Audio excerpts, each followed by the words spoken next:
Hey, so what's going on guys, Chris here, and in this video I'll be going over all of Batman's gadgets that you'll be able to use from the Gadget wheel in Arkham Knight. Some of them you'll be able to use straight from the start, and most of the others you'll acquire over the course of the game's single player campaign. So I'll start off with the iconic gadget and one of Batman's favourites, the Batarang. I'm sure you'll already know what this is for, but I'll go over it briefly anyway. So the Batarang is a small, thin, bat-shaped projectile that can be thrown to interact with objects in the environment, stun Batman's enemies and just generally piss them off.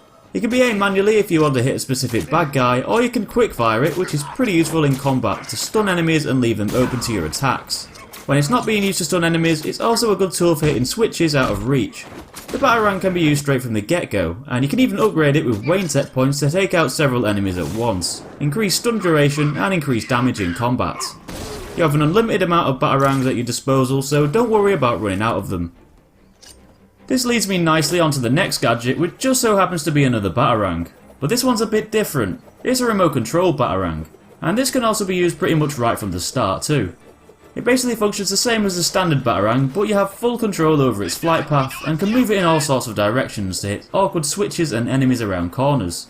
It's a better choice for dealing with hitting things in tight spaces, as the RC Batarang actually moves quite slow, but it can also be speeded up if you want it to. Next up is another iconic gadget that Batman's got in his collection from the start. It's the BATCLAW. The BATCLAW is another useful tool for interacting with the environment to open out of reach vents and move or grab objects and other things that Batman can't get to, like the Riddler trophies. It's also another one that can be used in combat too, to grab enemies and pull them forwards. Once upgraded, you can even disarm thugs with weapons and guns, ripping the weapon out of their hands and dragging the thug towards you.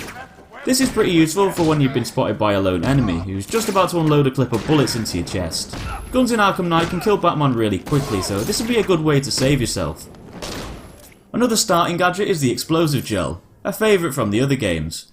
It's used to destroy weak walls and knock down anyone unlucky enough to walk near it when it detonates. Once Batman sprays a little picture of his own bat symbol onto a surface, he's then got the option to manually blow up whatever it's sprayed on. The explosive gel can't actually hurt Batman himself for some reason, even when he's standing right next to it, but it can stun enemies and even knock them out when it's upgraded. This can also be used in combat too as quick-fire gel, where Batman sprays the gel at his enemies and detonates it, blowing them up. Now the next gadget might seem like a small and insignificant one, but it's probably the one that'll save your life the most out of all the gadgets. It's the smoke pellet. If an armoured thug spots you, all you have to do is drop one of these little pellets onto the floor and you'll instantly be concealed from their line of sight, allowing for a swift escape. An indicator will pop up on the screen to let you do this quickly, but it can also be manually aimed and thrown if you want to use the gadget in another way. Throwing it at an enemy, or a group of enemies, might be a good way to confuse or disorient them over distance. It's a good tactical way for taking on thugs with weapons. Upgrades can also be used to increase the smoke pellet's area of effect and the time the smoke screen lasts for. The line launcher is another returning gadget that Batman can use to create his very own portable zipline and tightrope, which allows him to travel across gaps and even perch on and use as vantage points. This gadget is often useful for when you need to get across an area that seems unreachable from certain angles. It can also be fired in different directions while you're riding it, as you enter a slow mode-like mode to help you aim. Okay, so another gadget that you'll find on your gadget wheel, and the biggest of them all, is the Batmobile itself. Well, at least a remote control for it. This lets you operate the Batmobile without actually having to be inside it. You'll have to be within the signal's range, so you can't just use the Batmobile from anywhere, but this is a handy tool to have to do things that Batman just hasn't got the strength or power to do. Or to take out enemies, non-lethally of course, when he's trapped and unable to do the job himself. The remote hacking device is up next. So not only is Batman one of the greatest detectives, he's also a pretty good hacker too. With the hacking device he can access security locks, panels and even hack into drones to make them attack militia and thugs. Batman can use the gadget on sentry guns and drones to disable their optic sensors so that they can't see you anymore, letting you pass by them without being spotted. You can get the hacking device by playing the main story mode once you meet up with Lucius Fox at Wayne Plaza after destroying the watchtower from protecting the Stag Enterprises blimp. Next up is the Freeze Blast. It's basically an ice bomb that Batman can throw at his enemies in combat to freeze them solid and make them vulnerable to your attacks. You can't get this by playing the story, and you'll have to pick it up at the Panessa Studios in order to use them.